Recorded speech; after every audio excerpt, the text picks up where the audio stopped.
Today, we're diving deep into the fascinating world of stupidity. Not the I am bad at math kind, but the kind of stupidity which would lead to NASA losing $125 million Mars orbiter because one team used metric units whilst another used imperial. The first big reveal I have for you is that the way we think about stupidity is itself stupid. We think of stupidity as just a single thing. You're either stupid or you aren't, and we have one word for it. But we all know that smart people can do stupid things.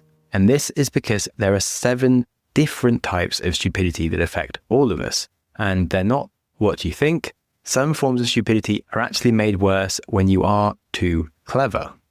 We find our cultural obsession with IQ and being a genius really blinds us to the various ways that we can choose to be stupid. And yes, I do mean the word choose, because stupidity is often a deliberate act. It's a way that we can protect ourselves from uncomfortable truths. But fear not, as always, the inversion principle is here to save us. We find that the way to get smarter often isn't about adding intellectual horsepower or memorizing an encyclopedia. It's often about how do we stop ourselves from being stupid. So hello and welcome to the Growth Mindset Psychology podcast with me, Sam Webster Harris, diving into the science of self-improvement as always.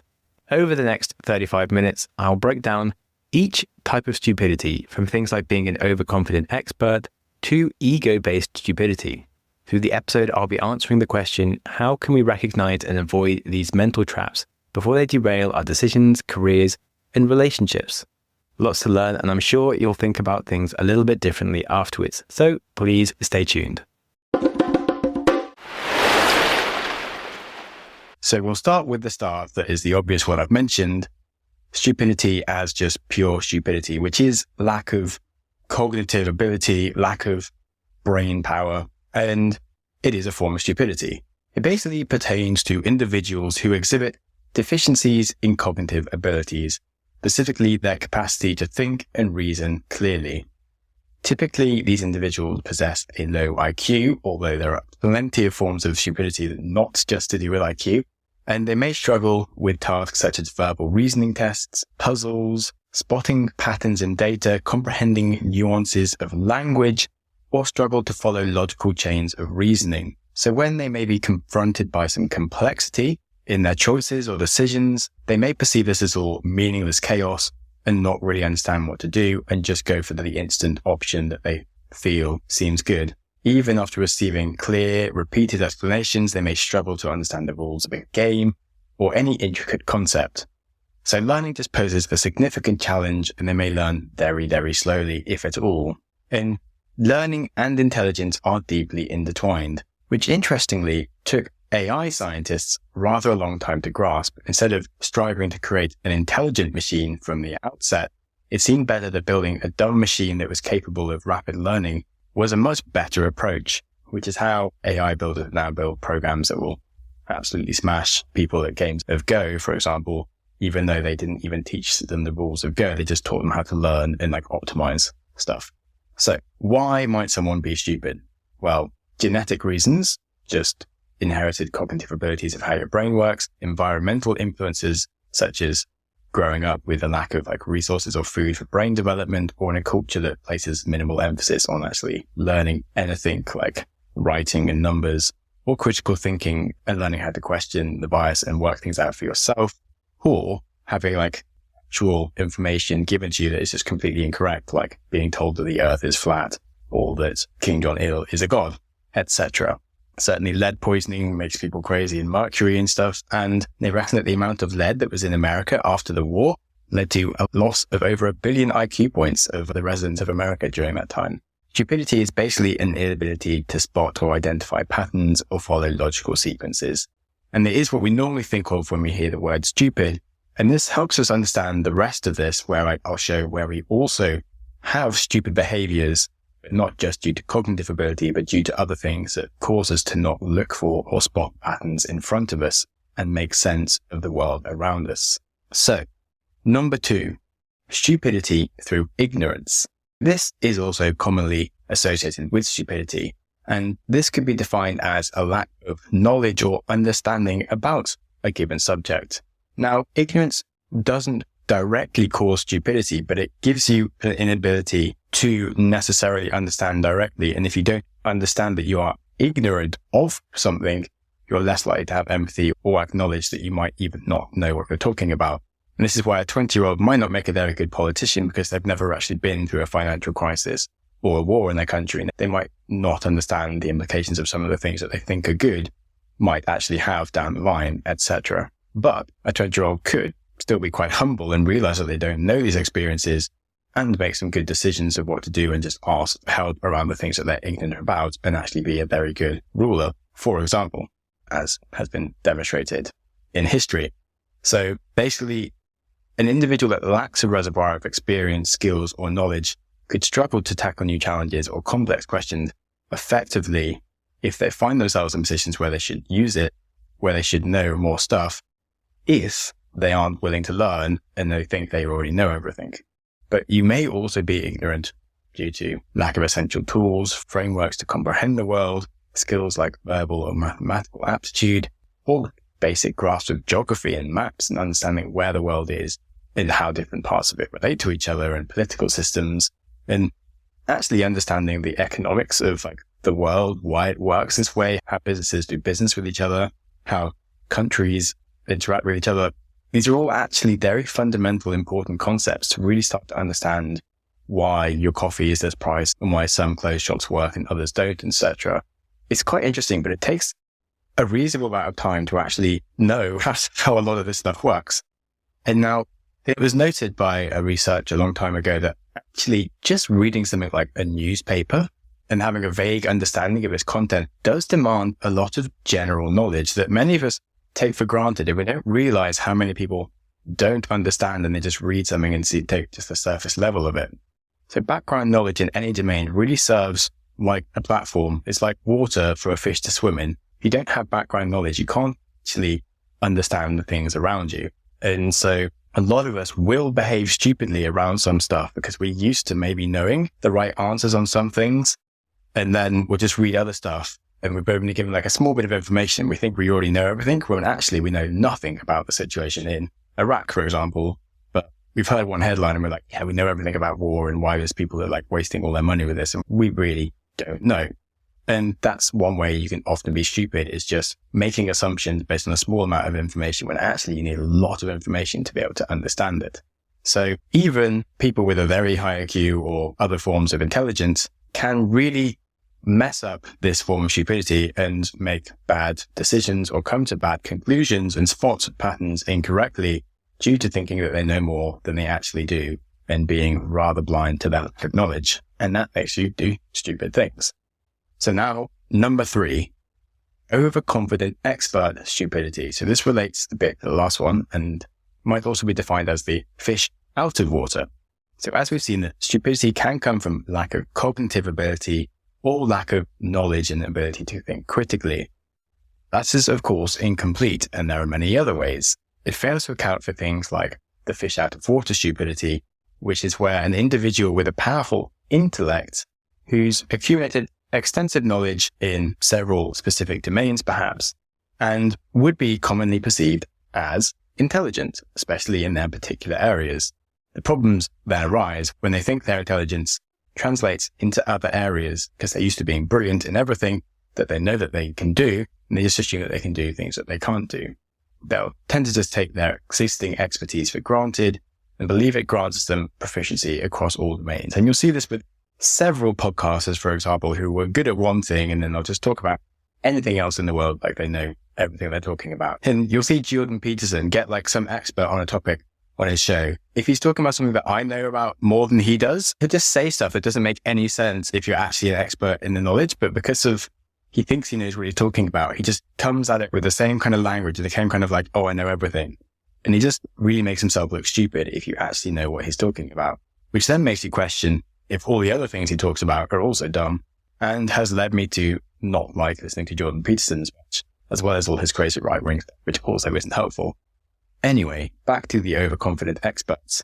Now, they may well be correct in assuming that their intelligence could give themselves an advantage in learning about the new domain, because there is obviously the concept of general intelligence and ability. But the issues really arise when they overestimate their abilities in an unfamiliar territory.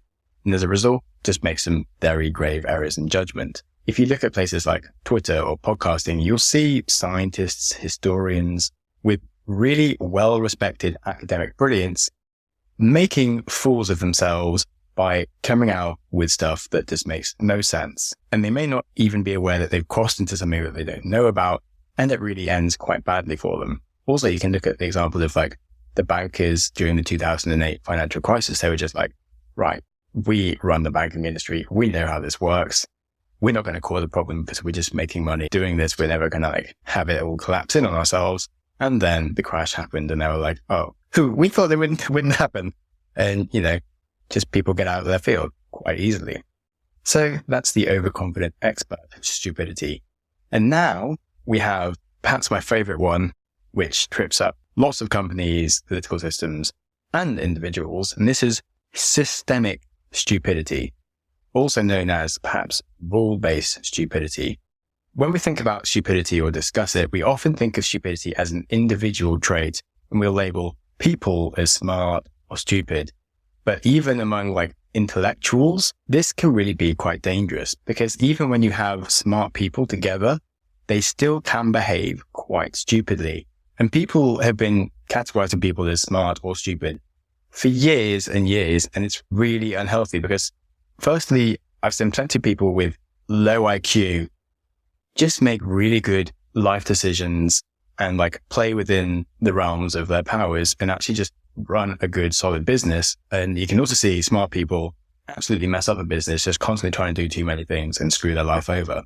But also when it comes to systemic stupidity, you can still have a bunch of smart people in an organization, but it dies because they're just forced to play in a game where the rules aren't set up for them to behave sensibly. And you can see this in politics as well, where you just have like two large groups of people where when one side has extreme views, you just have to have opposing views to back that. And when you get to the point where like one side believes that the other side will actually prefer to throw them in jail or kill them than to rule in a sensible way that like keeps both sides safe, then the sensible side supposedly will then feel perfectly reasoned to their judgment to lock the other side away because of that's saving them. And you end up having like a dictatorship and you can have smart people ending up creating this stupid scenario. Hello, America. Anyway, the point is that stupidity can extend far beyond an individual's traits and manifest as a systemic issue.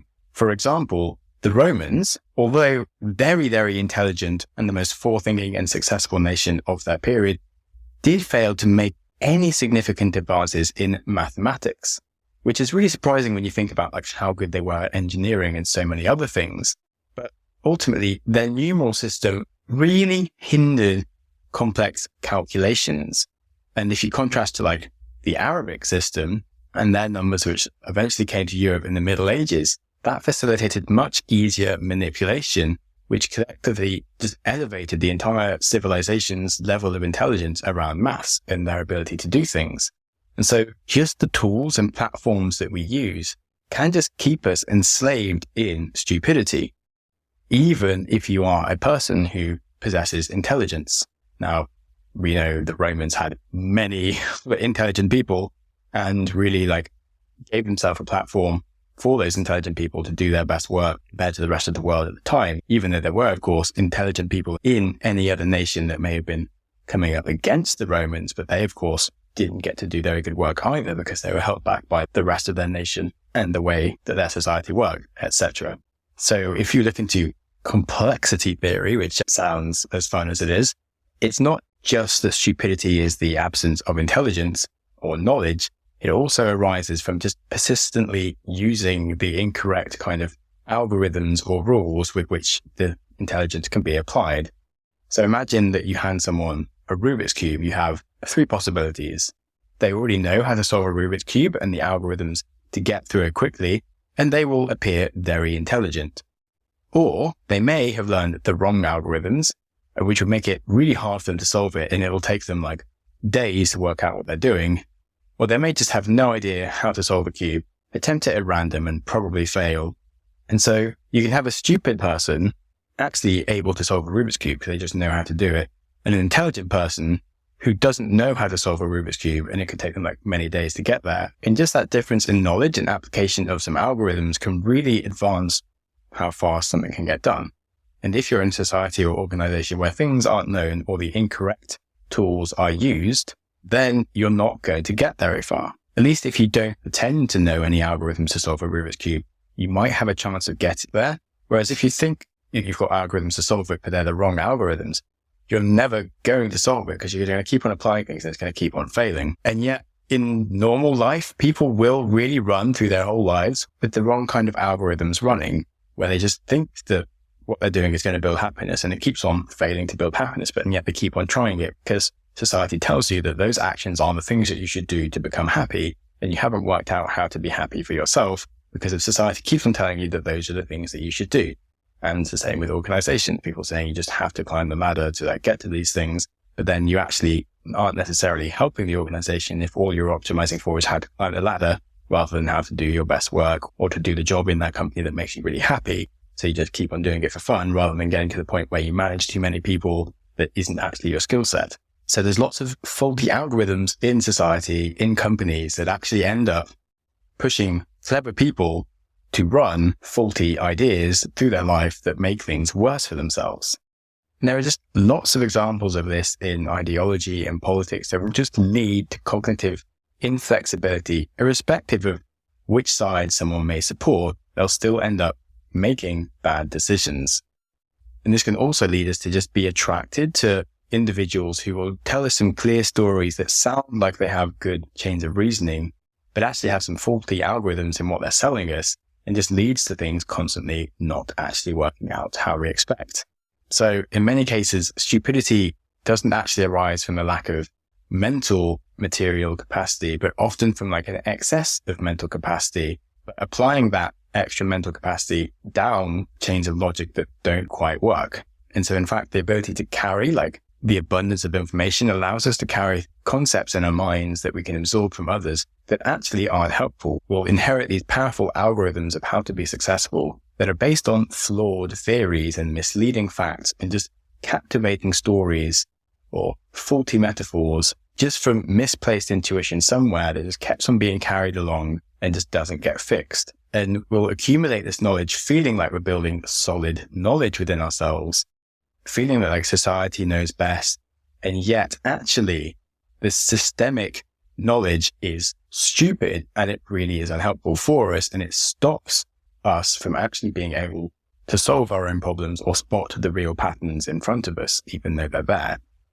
So as the saying goes, it's not what you don't know that gets you into trouble, but what you think you know that isn't. So that was systemic stupidity, which always makes me happy to think about how to just be more of an individual and just question things from the root rather than just asking why as much as possible, which is why it's so good to study the philosophers of the world.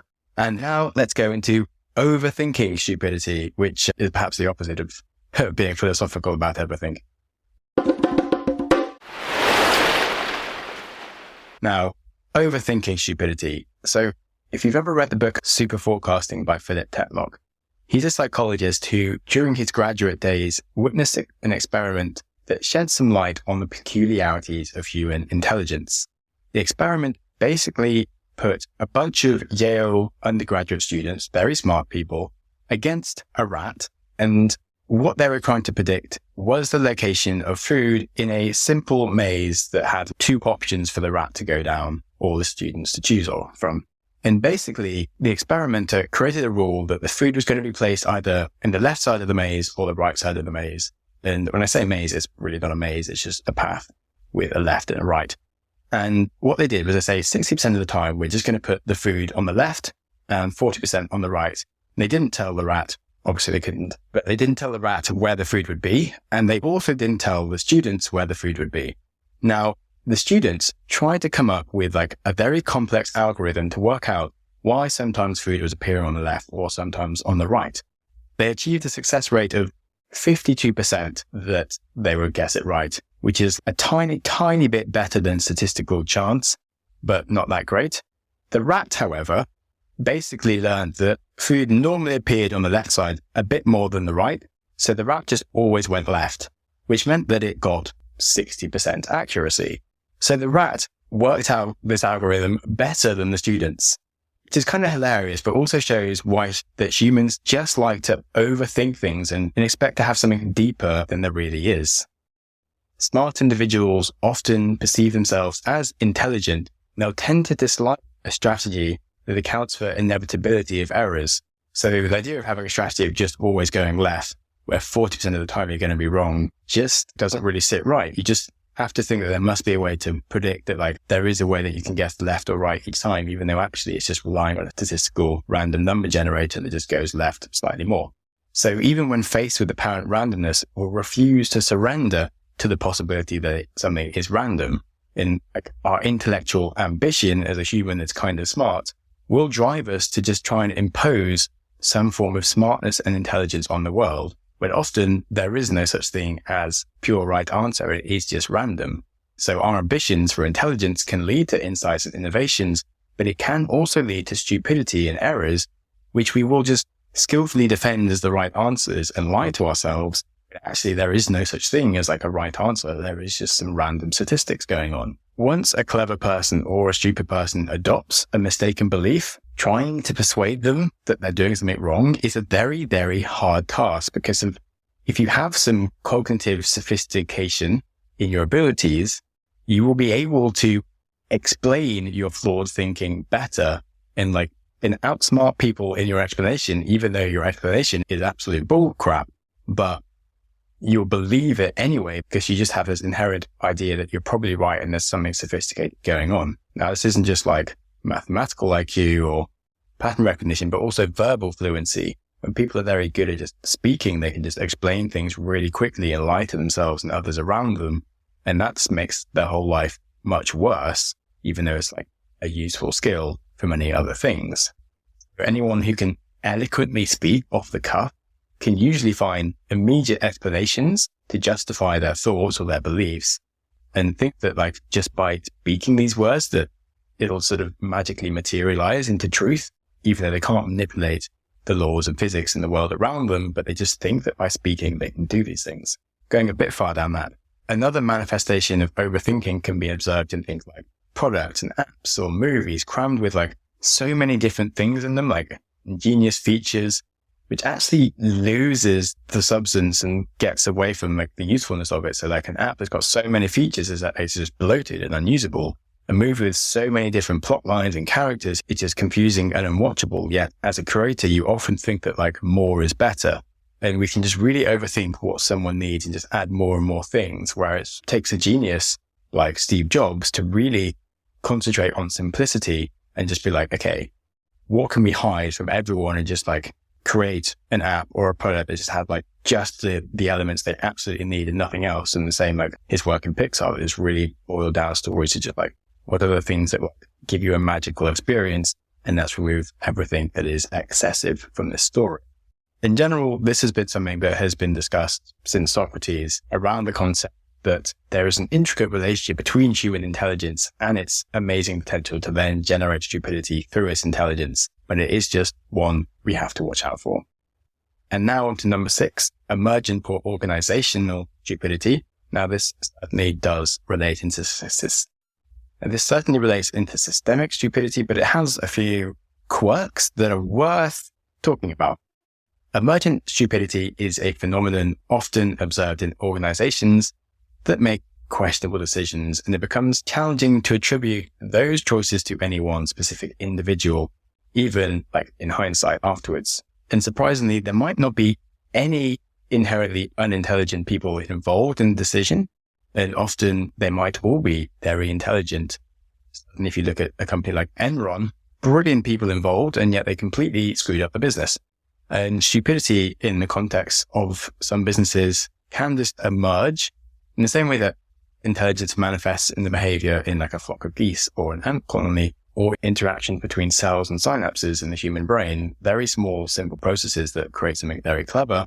In the same way, you can have some very small processes that just create something very stupid out of very clever people. So when individuals within a group follow a few simple rules and cooperate, their collective behavior can exhibit intelligence. And that's why humanity is so great, because any one person could not have built any of the amazing things in the world alone. It takes combinations of groups and teams to actually build anything of brilliance. And the human machine, as it is, exhibits vastly more intelligence than the sum of its parts. However, the opposite can also happen and can lead to outcomes significantly worse. So for a leader in an organization, it's essential to reflect on the simple rules that your people adhere to and the culture that you are creating. Even when people are not consciously thinking about it, and you really want to focus on questioning why these rules are in place and whether they're going to foster intelligent overall decisions or stupidity. And if you just look at human evolution, the drive to avoid stupidity isn't necessarily that high in the list of things that we've evolved. Our primary focus has just been on survival and reproduction, which does involve getting along with others. However, it's important to note that being really clever and fostering harmonious relationships are not necessarily interrelated. These can often conflict with each other because we'll want to avoid disagreeing with a group, and that can lead to collective intelligence in general that is better. And this is why we learn from our elders and why we make decisions based on other people, and often democratic thinking is usually the best. But sometimes contributing to a pool of people's individuals can just lead to decisions that aren't the best for anyone. And when we agree with the consensus or agree with a leader, can really miss out on the full intelligence of the individuals involved and make the process worse for ourselves. The human desire to not stand out sometimes or disagree with others can really just lead us to kind of agreeing with things that we shouldn't be agreeing with. And this is something you really want to look at if you are in an organization that you think maybe isn't doing things correctly, or if you run an organization. A lot of this does relate to the systemic stupidity, so I'm not going to go on too much more about this. Lastly, we get to ego-based stupidity, which actually maybe is about on par with my love of the systemic stupidity.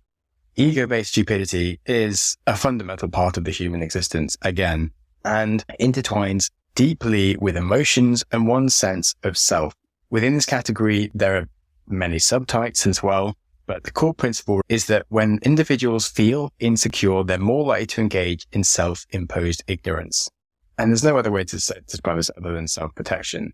And so when these moments come up for us to be vulnerable and we kind of avoid them, we'll just jump into ego-based stupidity. That's like shouting at a partner when you made a mistake.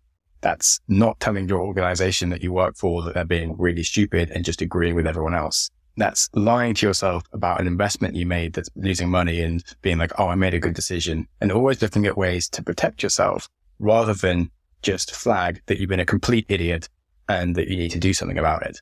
So some fun facts is there is a clear correlation between susceptibility to conspiracy theories and feelings of anxiety. So when we have more anxiety in the population in general and just in the world, we're more likely to believe conspiracy theories and really stupid-based stuff, because if we just lack the real sense of control and don't like to hear things like we need to do something about it or it's our fault, and we just want to hear a conspiracy theory, we can blame others and just be stupid.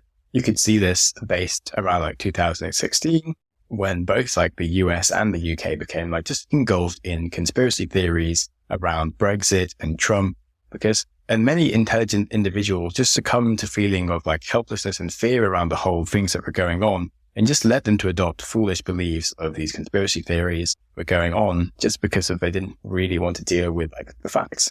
And political extremists and conspiracy theorists really crave the security of certainty rather than having to deal with like uncertain, difficult situations.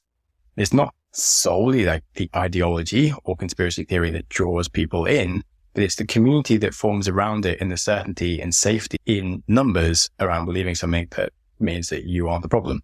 And these things become like a community where like your beliefs actually aren't so important that they're factual as just serving as a wristband to be accepted and around others that also have the same belief. And often to safeguard their place within a group, individuals will go to great lengths to demonstrate unwavering loyalty to these beliefs and disregard the opinions of outsiders and just embrace and propagate really foolish ideas to just make themselves even stupider. And it's amazing how much this happens. It's insane, but it does.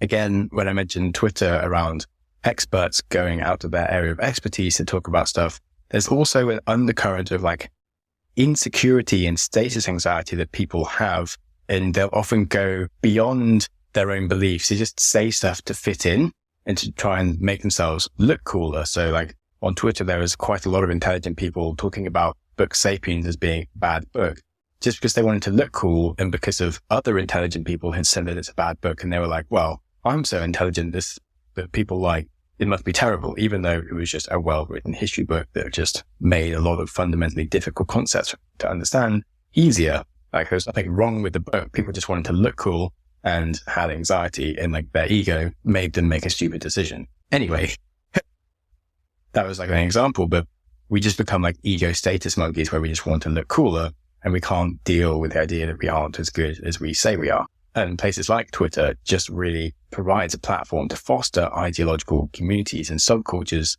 that frequently just clash with each other and make them clash even harder by wanting to just make the others look even stupider to make themselves look better and feel better. But actually both sides end up saying things that don't really make that much sense, and they're just feeding their own egos and getting lost in the world of stupidity. Now, there's certainly plenty of ways I can go into ego-based stupidity of how this then interacts our like investment decisions, our relationships, health, and our ego just really doesn't like the idea that we are making bad decisions, and we just come up with ways to reason why we're slightly special and individual, and things that we might advise to other people, we just have some kind of intellectual way of describing to ourselves is okay for us. And ultimately, learning to quiet our own ego and just look at a bird's eye view and just look down at yourself and be like, this is a crap decision, this is a good decision, is one of the most powerful things you can do for yourself, and very, very hard. So I'm trying at that, and maybe this has given you some examples of different forms of stupidity that occur and how you can deal with them rather than jumping to your ego and being like, well, I don't do any of these and I'm great and perfect and nothing for me to change here. But isn't it funny how many people screw up their lives doing these things that I've heard about on this podcast? So in conclusion, the reality is that stupidity is often a deliberate choice. Individuals can make themselves stupid when it serves their purposes. And curiously, the ability for humans to do this is just remarkable amongst all species. And sometimes can be beneficial and sometimes it can be terrible.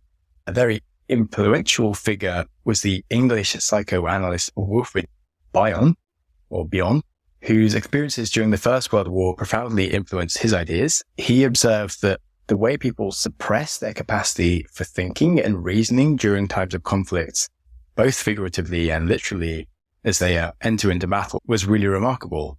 And Bion's theory of learning came from his recognition that we don't always wish to acquire knowledge. We just want to believe, perhaps, that the other people are awful, etc. And it's not merely missing out on information, but instead unconsciously resisting or rejecting knowledge that doesn't fit our worldview. And this is amplified at most during conflict, which is why it's also really bad in politics when you sort of get to the point of distrusting your opponents, where you actually think they're going to do bad things to you, because then you think it's okay to do bad things to them, and life just descends into awfulness, as opposed to looking for what in their policies might actually make lots of sense and are fine, and perhaps the things that you could do yourself, and just working out how you can find common ground as opposed to how you can just conflict more and more.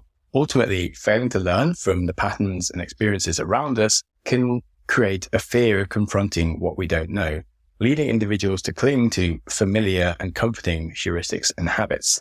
According to Bion, genuine learning from experience demands the challenging and uncomfortable task of reflecting on your own emotions and just really questioning yourself, which isn't natural and is why the ego will screw you over in so many different situations.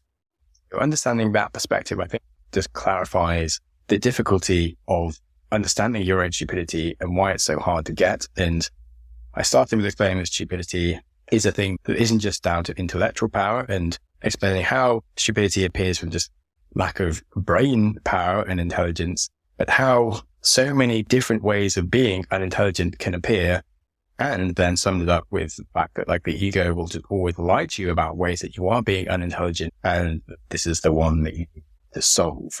So understanding that perspective does clarify why so many of us frequently just opt for being stupidity as a coping mechanism, as opposed to just really digging into the difficult side of addressing our own problems ourselves. And that bit kind of sucks, but it is the best thing you can possibly do when you start doing it. Whew. And on that, thank you for listening to these 7 different types of stupidity. I hope you learned a profound amount of things and have learned the question why you are so bloody dumb, because you probably are. Jokes, you're a very intelligent person listening to this podcast. Thank you very much. Please leave me a positive rating and tell the world how intelligent you are for listening to this podcast and how great the host is. That would be swell. And have a bloody fantastic week. Look after yourself. Life is to be enjoyed. That starts with enjoying today. That's not a future thing. That's today. And whilst you're enjoying today, be nice to someone else too.